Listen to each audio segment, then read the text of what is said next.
Salut, c'est Ludo. Alors dans cette vidéo, j'aimerais évoquer un sujet sensible, un sujet tabou même, on pourrait dire, d'autant plus en France, j'ai envie de dire. Et la question c'est celle-ci, c'est est-ce que la spiritualité et l'argent sont compatibles? Alors si j'en suis venu à me poser cette question, et ça fait un petit moment que je me la pose, c'est que dernièrement, on va dire surtout cette semaine, j'ai échangé avec pas mal d'accompagnants du Nouveau Monde. Et ce que je constate, c'est que la plupart de ces personnes sont en général des personnes connectées, des personnes spirituelles, qui sont souvent vraiment prêtes à tout donner pour les autres, vraiment à se plier en quatre, à faire tout ce qu'il faut pour pouvoir aider les autres. Très souvent, ces personnes, elles ont un CV grand comme ça, avec un tas de compétences et d'expertise. Et en parallèle de ça, ce que je remarque, c'est que ces personnes sont assez souvent, on va dire très régulièrement, mal à l'aise, voire carrément opposées pour certaines personnes, quand on envisage simplement la possibilité que elles puissent augmenter leurs tarifs et donc gagner plus. À ce moment-là, il y a comme une levée de bouclier, ça arrive assez souvent. Alors évidemment pas augmenter les tarifs comme ça, même si j'ai envie de dire des personnes qui se rémunèrent à hauteur de 20-30 euros par mois et puis qui ont des bons résultats avec leurs clients pourraient tout à fait doubler ou tripler, mais j'ai envie de dire, au-delà de ça, de cette petite parenthèse-là, elles pourraient tout simplement augmenter le niveau de transformation qu'elles apportent à leurs clients, bien évidemment, en augmentant leurs tarifs. L'idée, c'est pas juste faire un tour de passe-passe, augmenter ses tarifs comme ça pour le plaisir, même si, dans certains cas, je pense qu'elles sont déjà bien en dessous du prix du marché, entre guillemets, elle pourrait déjà le faire. Donc si toi tu es peut-être accompagnant, tu te retrouves là-dedans, peut-être dans cette difficulté, augmenter tes tarifs, tu as vraiment un souci avec ça, j'aimerais dans cette vidéo te poser deux questions pour t'aider à voir peut-être ce qui se cache derrière cette difficulté, ce qui se cache dessous, et peut-être t'aider. En tout cas, peut-être que ça te fera réfléchir et peut-être ça te fera même infléchir ta façon de voir les choses sur le sujet. Donc la première question que j'ai envie de te poser, c'est est-ce que, alors j'ai envie de dire sur cette posture, évidemment, sur l'argent que je viens de t'expliquer, sur le fait de justement pas vouloir gagner trop, voilà, un petit peu, mais pas trop, est-ce que c'est pas une façon pour toi de montrer ton opposition ou même carrément ton aversion peut-être au système de consommation, au système capitaliste dans lequel nous vivons au jour d'aujourd'hui? Réfléchis à ça et essaye d'être honnête. Quelque part, je pense que pour pas mal de personnes, gagner pas trop, c'est quelque part une façon de dire peut-être merde à cette société de consommation, de dire merde aux impôts, merde au système. Alors si je te dis ça, c'est que quelque part je suis un peu passé par là. Alors oui, je peux vraiment que te comprendre, parce que c'est vrai que personnellement je suis un adepte de la sobriété heureuse de Pierre Rabhi, si tu connais, et pour tout avouer, à un moment de ma vie, j'étais écœuré avec cette sensation de devoir gagner de l'argent pour vivre. J'avais vraiment, ça va peut-être te choquer, mais j'avais vraiment l'impression d'avoir à faire la pute, quoi. C'est terrible de dire ça, mais c'est des mots qui sont forts et qui en disent long. Mais je me sentais vraiment obligé de devoir travailler pour payer ma facture. J'avais vraiment l'impression qu'on m'imposait, que quelqu'un m'imposait, un système m'imposait de devoir rentrer dans un cadre, dans une case, dans un système. Et un système qui, par bien des aspects, évidemment, ne me convenait plus, pour rester poli. Donc comme j'ai une valeur liberté qui est très très forte, c'était vraiment très compliqué pour moi. Mais au final, avec les années, j'ai fini par être frustré en fait, de devoir me limiter, de devoir me freiner au niveau de l'argent. Ça a vraiment été un frein. Quelque part, c'est comme si j'avais le cul un peu entre deux chaises. C'est-à-dire que si tu veux vraiment être parfaitement aligné, t'as pas le choix en fait, t'as pas 36 choix. Soit tu vas vivre, si tu veux être parfaitement aligné avec ton idée de vraiment être anti-système, j'ai envie de dire, t'as pas le choix, soit tu vas vivre en pleine nature où il y a rien, voilà, il y a aucune emprise quelque part politique, financière ou économique. Faut déjà trouver l'endroit, c'est pas forcément évident, donc tu peux aller par exemple vivre en Alaska, et encore je suis pas sûr qu'il y ait pas de... c'est un état, donc... mais on va dire que tu vas aller te vivre en pleine nature sauvage, ça risque d'être un peu extrême. Et encore, j'ai envie de dire, même pour les types qui vivent en Alaska, je sais pas si tu regardes un petit peu les reportages, mais ils ont quand même besoin d'argent pour ne serait-ce que déjà mettre de l'essence dans leur motoneige. Et ils ont besoin quand même de la technique, ils ont quand même besoin de la civilisation. Donc on peut pas se mettre complètement dans une grotte. Ou alors c'est extrême, c'est vraiment extrême et il faut pouvoir le supporter. Deuxièmement, soit tu entres dans un compromis, et moi c'est ce que j'ai essayé de faire, qui est assez inconfortable, c'est-à-dire que tu te fais pas payer, j'ai envie de dire, du tout pour tes prestations. Tu te fais pas payer pour ton travail. Hein, tu peux pas le faire, même j'ai envie de dire, pour 10 euros symboliques, si vraiment tu veux être parfaitement cohérent dans ta démarche et que tu veux vraiment t'isoler de ce système qui te sort par les yeux, hein, si c'est vraiment la réalité pour toi comme ça a été pour moi.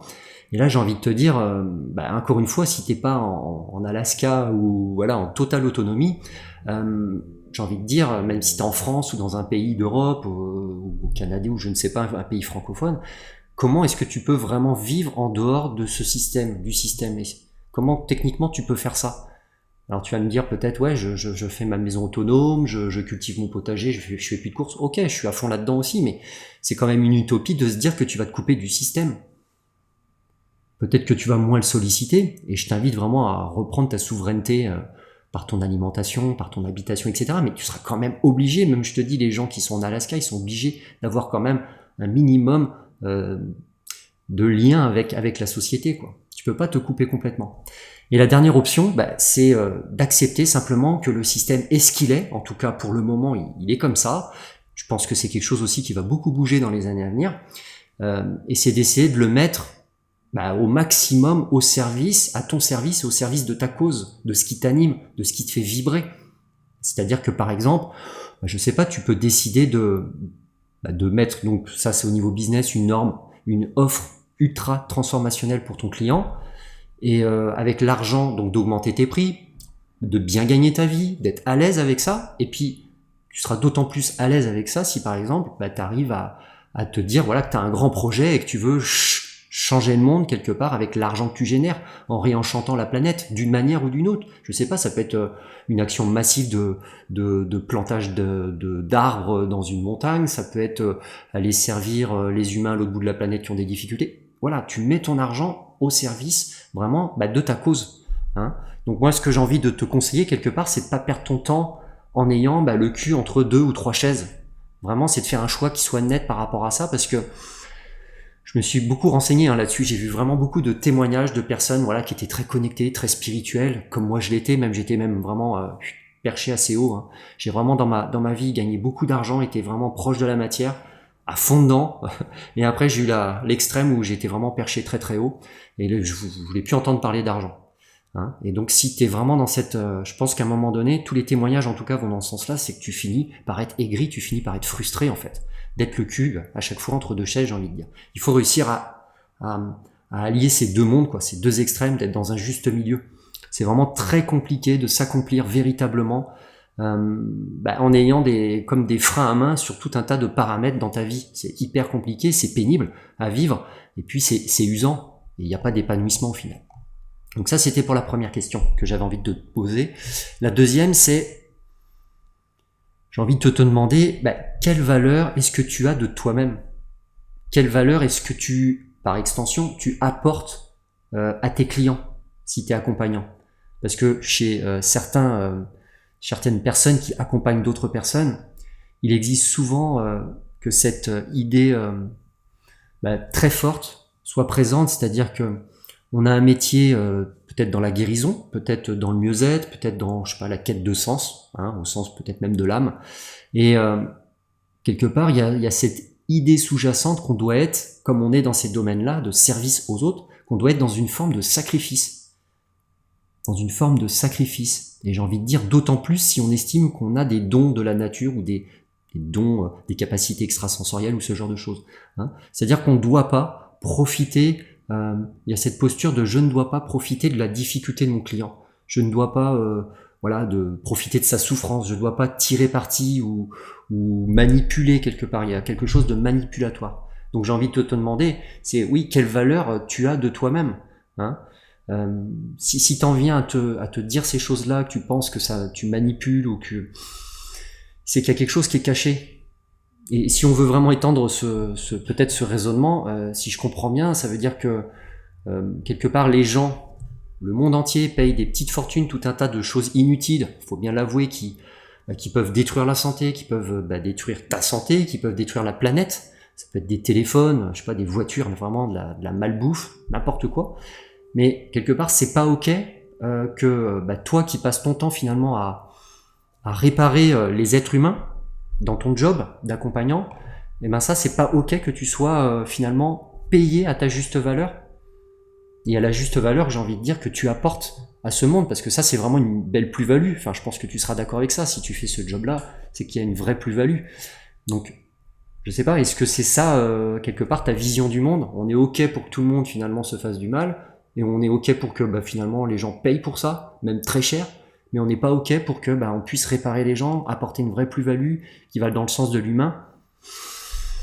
Je trouve que c'est pas une vision très juste et équitable du monde. Et puis je pense que si on pense tous de cette manière-là, mon Dieu, j'ai envie de dire, le monde, où est-ce qu'il va aller, quoi? Où est-ce qu'il va aller? Ce que j'ai vraiment envie de te dire, et c'est ça qui est important au fond, c'est quelle est l'intention que tu as envers ton client.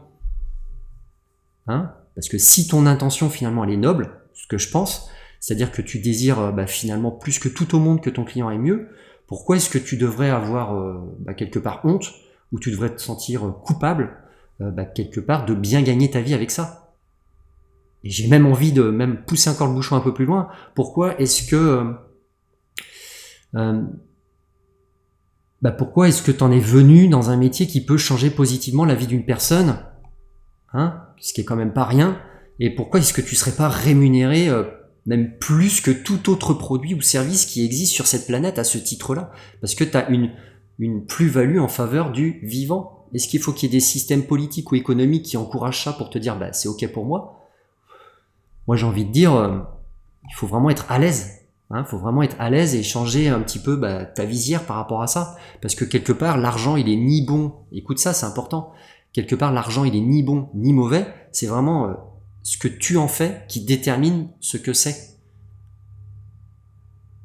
Si tu avais par exemple le compte en banque, je sais pas, de l'homme le plus riche du monde, je crois qu'il doit être Jeff Bezos, le patron d'Amazon, tu pourrais soit déclencher une guerre, donc faire beaucoup de morts, ou tu pourrais même presque quasiment supprimer la faim dans le monde, en tout cas pendant un petit moment. Voilà, c'est ça la réalité. Hein? Donc toi tu peux faire exactement la même chose, c'est le même deal à ton échelle. Donc encore une fois, l'argent n'est ni bon ni mauvais, c'est vraiment ce que tu vas en faire qui détermine ce que c'est. Il faut vraiment garder ça en tête. Donc au-delà du niveau d'argent, j'ai envie de dire, que tu génères avec ton activité, de mon point de vue, je pense que il est plus que temps au jour d'aujourd'hui que cette posture de l'accompagnant sacrificiel, de je ne m'estime pas à ma valeur, je ne le mérite pas, que toutes ces croyances, ou peut-être même que l'argent, voilà, c'est Satan, c'est un grand corrupteur. Il est temps vraiment que je pense que ça s'arrête. Hein, en tant qu'accompagnant du nouveau monde, je pense qu'il est temps que tu affirmes toute ta puissance, que tu affirmes, et puis que tu t'autorises, surtout, tu t'autorises cette abondance financière à la hauteur, j'ai envie de dire, de ce que tu contribues positivement à ce monde. Il est vraiment temps que cet argent se mette au service de personnes comme toi, parce que toi tu as le cœur pour aider ton prochain, peut-être pour sauver les animaux, pour protéger la planète. Je sais pas ce que tu fais de ton activité d'accompagnant, mais je pense que l'argent, il doit vraiment être entre ces mains-là et être utilisé à bon escient. Donc, s'il te plaît, j'ai envie de te dire, fais en sorte que, par tous les moyens, même financiers, encore une fois, même financiers, de répandre cette belle énergie qui est en toi, de faire en sorte que cet argent soit redistribué pour des causes qui soient nobles, les plus belles possibles, des causes au service du vivant, au service de la planète. Moi, c'est ce qui m'anime, et j'ai envie aussi de changer des gens, leur mindset par rapport à ça, parce que eux-mêmes vont impacter d'autres gens et vont aussi impacter la planète. C'est vraiment capital si on veut changer le cours des choses sur cette planète.